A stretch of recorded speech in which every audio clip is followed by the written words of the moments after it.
నా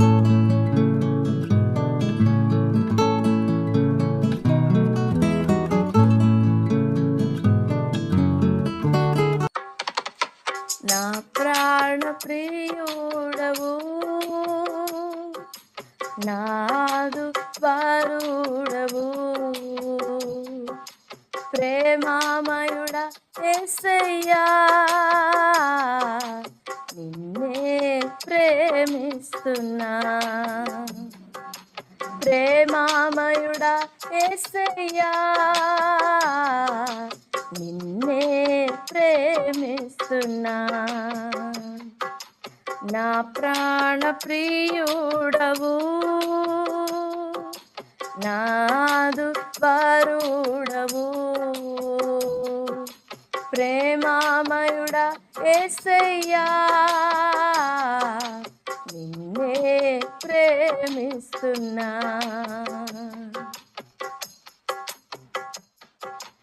నీ నామం పలుకగనే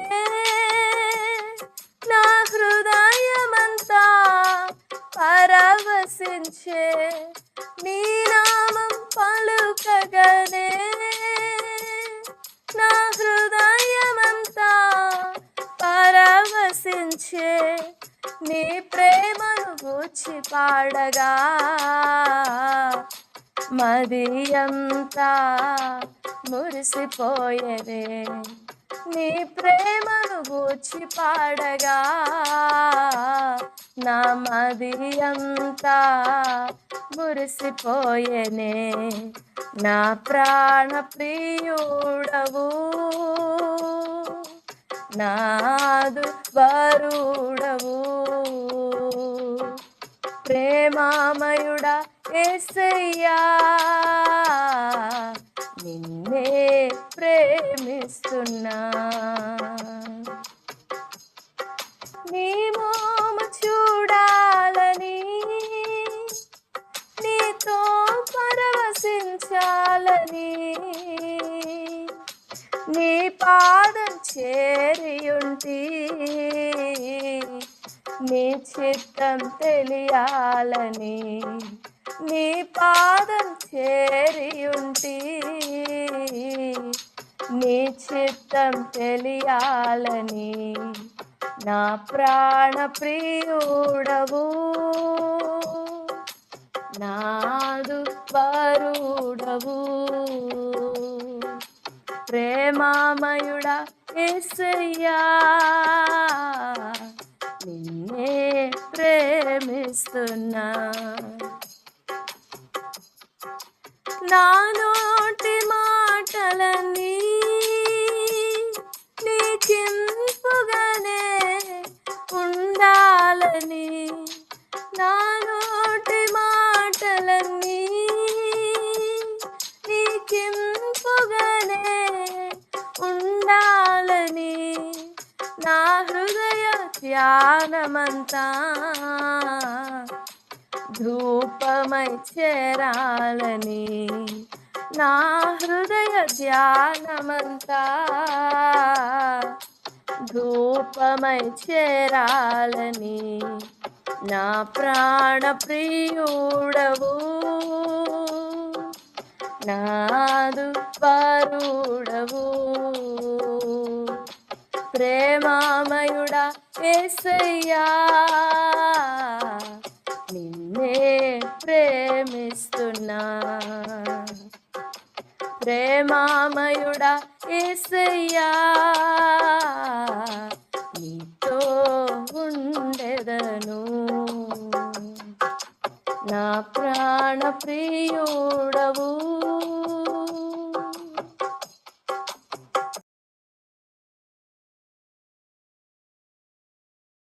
నోహు జీవితాన్ని మనం గమనిస్తే నోహుకు ప్రతిదీ ఆజ్ఞాపించింది దేవుడు. 6వ అధ్యాయము 22వ వచనం చూడండి. నోవహు అట్లు చేసెను, ఆజ్ఞాపించిన ప్రకారం ఏ ఆజ్ఞలైతే చెప్పాడో ఆ ఆజ్ఞలన్నిటి ప్రకారంగా ఆజ్ఞాపించిన ప్రకారం దేవుడు ఏదైతే చెప్తూ వచ్చాడో ప్రతిదీ నోహు చేస్తూ వచ్చాడు.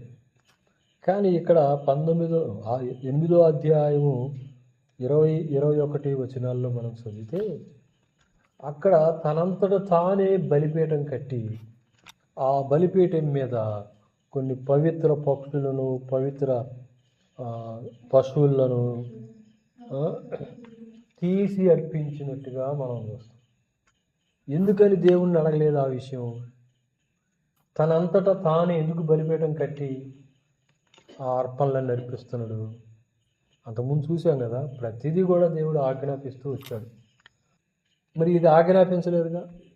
ఆ ఘోరమైనటువంటి విపత్తు నుండి, ప్రమాదం నుండి, కీడు నుండి, ఆ భయంకరమైనటువంటి పరిస్థితుల్లో నుండి దేవుడు నోహును కనీసం చిన్న రవంత గాయం కూడా కాకుండా భద్రపరిచి కాపు కాసి అంత గొప్ప మేలు చేసినటువంటి దేవునికి అయ్యా నీకు బలిపీఠం కట్టి బలిర్పిస్తానని అడుగుతురా? కృతజ్ఞత అనేది నీ జీవితంలో లేకపోతే నువ్వు అదే ఒక పాట ఉంటుంది, కృతజ్ఞత లేనివారు వేల కొలదిగా కూలినాను. కృతజ్ఞత లేని వాళ్ళు ఎంతమంది ఉంటేమి?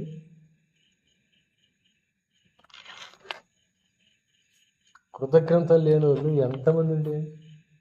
కృతజ్ఞులు 10 మంది కుష్ఠరోగులు ప్రభువు దగ్గరికి వచ్చి అయ్యా మమ్మల్ని స్వస్థపరచయ్యా అని వేడుకుంటే ప్రభువు కనికరపడి వారిని ముట్టి బాగు చేసి మీరు వెళ్ళి మీ దేహాల్ని యాజకుడిని కనపరుచుకోపోండి అని అంటే వాడు పోత ఉండగానే శుద్ధులైపోయారంట. స్వస్థత వచ్చేసింది. స్వస్థత వచ్చేస్తే 10 మందిలో ఒక్కడు మాత్రమే పరిగెత్తుకుంటూ వచ్చిందంటే వెనక్కి మళ్ళీ ప్రభు దగ్గరికి వచ్చి ప్రభువుని స్తుతిస్తా, కీర్తిస్తా, గంతులేస్తుందంట. ప్రైజ్లా 9 మంది. అంత కృతజ్ఞత ఉండాలండి మనకి. నోహు అదే 1 సంవత్సరం 1 రోజు ఉన్నాడంట నోహు వాడలో. దేవుడు ఈ 1 సంవత్సరం 1 రోజు దేవుడు కూడా నోహు ఉన్న ఓడలో ఉన్నాడంట. ఎందుకు అని అంటే 7వ అధ్యాయంలో మీరు ఓడలోనికి ప్రవేశించుడి అని ఉంటుంది. అదే 8వ అధ్యాయంలోకి వచ్చిన తర్వాత 15వ వచనంలో ఉంటుంది ఓడలో నుండి బయటికి రండి అని ఉంటుంది. కానీ ఇంగ్లీషులో కమ్ అని ఉంటుంది, లోపలికి రండి అని ఉంటుంది. ఏది 7వ అధ్యాయం 1వ వచనంలో. బయటికి వెళ్ళండి అని ఉంటుంది 8వ అధ్యాయం 15వ వచనంలో. బయటికి వెళ్ళండి అంటే ఏంటిదని అర్థం? దేవుడు ఈ టైం అంతా కూడా దేవుడు నోహుతో ఉన్నాడు. ప్రైజ్లా. ఆ భయంకరమైనటువంటి పరిస్థితులు, క్రూర మృగాల మధ్య, విషసర్పాల మధ్య, భయంకరమైనటువంటి జంతువులు.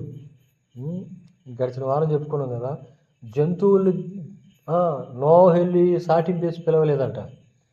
జంతువులు వాటంతటా అవే వచ్చినాయి అంట వాళ్ళకి. అవిని యొద్దకు వచ్చును అంటాడు 20వ వచనంలో. అవిని యొద్దకు వచ్చును, వాటంతటా అవే వచ్చినాయి అంట. పాములు వచ్చినాయి అంట, తేళ్ళు వచ్చినాయి అంట, అన్నీ పురుగులతో సహా, పక్షులతో సహా, క్రూర మృగాలతో సహా అన్ని జంతువులు, అడవిలలో ఏ జంతువులు ఉంటాయి అన్ని జంతువులు వచ్చినాయంట వాళ్ళకి. ప్రైజ్లా. దేవుడే వాడని తలుపు మూసేసాడు. స్టార్ట్ అయిపోయింది. ఆ కుటుంబం అంతా ఆ 8 మందితో పాటు దేవుడు కూడా వాడుతూ ఉన్నాడు. ప్రైజ్లా. వాళ్ళ నుండి బయటకు వచ్చిన తర్వాత దేవునికి కృతజ్ఞతాస్తుతులు చెప్పుకోండి. ఎలా ఉంటుంది? క్రొత్త భూమి, క్రొత్త ఆకాశం కింద ఉండండి ఆయన.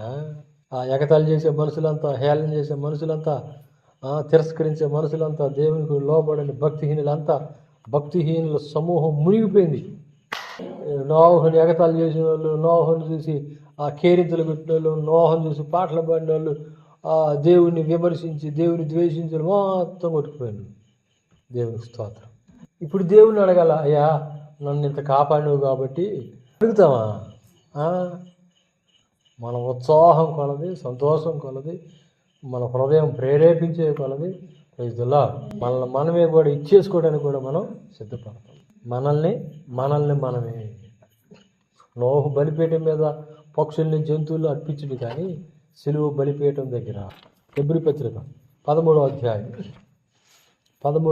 మనకు ఒక బలిపీఠం ఉన్నది. 10వ వచనం, మనకు ఒక బలిపీఠం ఉన్నది, దాని సంబంధమైన వాటి తిరుగుటకు గుడారంలో సేవ చేయవారికి అధికారము. అది మనకు ఒక బలిపీఠం ఉంది. ఏది బలిపీఠం అని అంటే సిలువ బలిపీఠం. ఈ సిలువ బలిపీఠం మీద మనల్ని మనం అర్పించుకోవాలి. సమర్పణ చేతును ప్రభువు నాకు సమస్తమును దేహమును సమస్తమును ప్రభువునికి సమర్పించుకుంటాం. అంతా ప్రభువుకి ఇచ్చేసుకుంటాం. మనల్నంతా జీవించువాడనెక్కను నేను కాదు, క్రీస్తు నా యందు జీవిస్తున్నాడు అన్నంతగా. అది బలిపీఠం అంటే. సిలువ బలిపీఠం మీద మనల్ని మనం అర్పించుకోవాలి. సిలువ బలిపీఠం మీద మనల్ని మనం కాల్చి వేసుకోవాలి. సిలువ బలిపీఠం మీద మనల్ని మనం త్యాగం చేసుకోవాలి. లోకానికి లేనట్టుగా 2 కొరింథీ 5:15 అంటుంది అన్నమాట. ఎరగం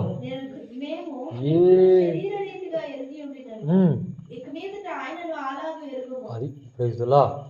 యేసు ప్రభు సహోదరులు ఉన్నారు 2 కదా. ఎవరు? యాకోబు, యోధ. క్రీస్తు యేసు దాసుడును. ఎవరంట? దాసుడు అంట. దాసుడు 1:1 వచనాల్లో ఉంటుంది. యాకోబు పత్రికలో ఆ మాట ఏమంటుంది, యోధా పత్రికలో ఆ మాట ఏమంటుంది. యేసుక్రీస్తు దాసుడు. నేను దాసుని, ప్రభు దాసుని, దేవుని దాసుని.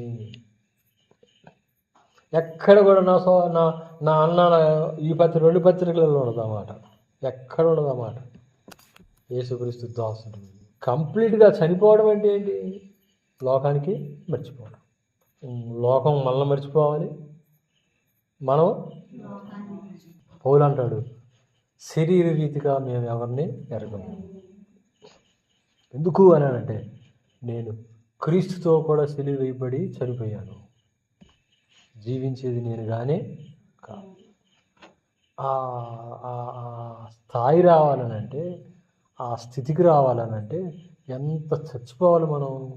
మనకు ఒక బలిపీఠం ఉంది, అదే సిలువ బలిపీఠం.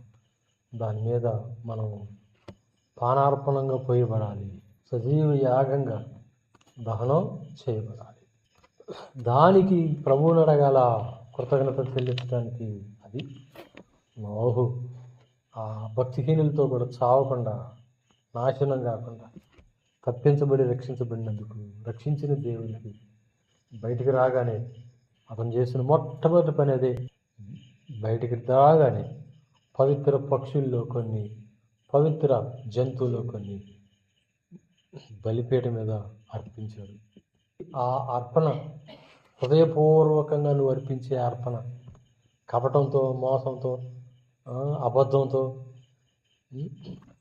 పక్షపాతంతో కాదు, నిజంగా హార్ట్ఫుల్గా హృదయాంతరంగాల్లో నుండి నిండైనటువంటి మనసుతో, నిండు హృదయంతో మనల్ని మరణం నుండి రక్షించిన, పాతాళం నుండి రక్షించిన దేవునికి, శాపం నుంచి విడిపించిన దేవునికి, పాపం నుండి విడిపించిన దేవునికి, నరకాగ్నిలో నుండి విడిపించిన దేవునికి యేసుక్రీస్తు ద్వారా మనం కృతజ్ఞతాస్తుతులు చెల్లించాలి. నిండుగా. అది ఏదో బొంకటం కాదు, నోటితో చెప్పడం కాదు, హృదయపూర్వకంగా, నిండు మనసుతో, నిండు హృదయంతో, నిండారులుగా ఆయన్ని స్తుతించడం. హృదయపూర్వకంగా ఆయన్ని స్తుతిస్తుంటే ఎంత సంతోషం కలిగిద్ది ఆయనకి. నోహుది అదే చేసింది. అలా చేసినటువంటి నోహుని ఆ అర్పణను బట్టి దాన్ని ఆగ్రానించి సంతోషించిందంట. నాశనం చేస్తాను అని చెప్పిన దేవుడు, ఇక మీదట నేను నరులను నాశనం చేయను. ఎంత మనసు మారిపోయింది చూడండి. కోపము చల్లార్చినటువంటి అర్పణ అది. నిజంగా మనం కూడా హృదయపూర్వకంగా, అది ఏదో బలవంతంగా కాదు, హృదయపూర్వకంగా. అది ఎరగకపోయినా నేను ఎరిగినటువంటి ఆ ప్రభు, నువ్వు అడగకపోయినా నేను వెతుక్కుంటూ వచ్చిన కృప. నువ్వు ఎరగలేదు ఆ కృప, నిన్ను ఎరిగింది ఆ కృప, నిన్ను వెంబడించింది, నిన్ను నడిపించుకుంది. ఆ కృపను బట్టి నువ్వు ఎంత కృతజ్ఞుడు అయి ఉండాలి, కృతజ్ఞులమై ఉండాలి. నోహు చేసింది అదే. రాగానే బలిపీఠం కట్టేసి పవిత్రమైన పక్షుల్ని, జంతువులు నడిపించి దేవుణ్ణి ఆరాధిస్తున్నాడు. సర్వోన్నతుడైనటువంటి దేవునికి కృతజ్ఞతలు చెబుతున్నాడు. సర్వోన్నతుడైనటువంటి దేవునికి అర్పణలు అర్పిస్తున్నాడు. తను తానే దేవునికి అర్పించుకుంటున్నాడు. మనం కూడా అదే చేయాలి. దాన్ని బట్టే ఆయన ఆనందిస్తున్నాడు. ఆ కృప పరిశుద్ధాత్మ దేవుడు మనకు దయచేయును గాక.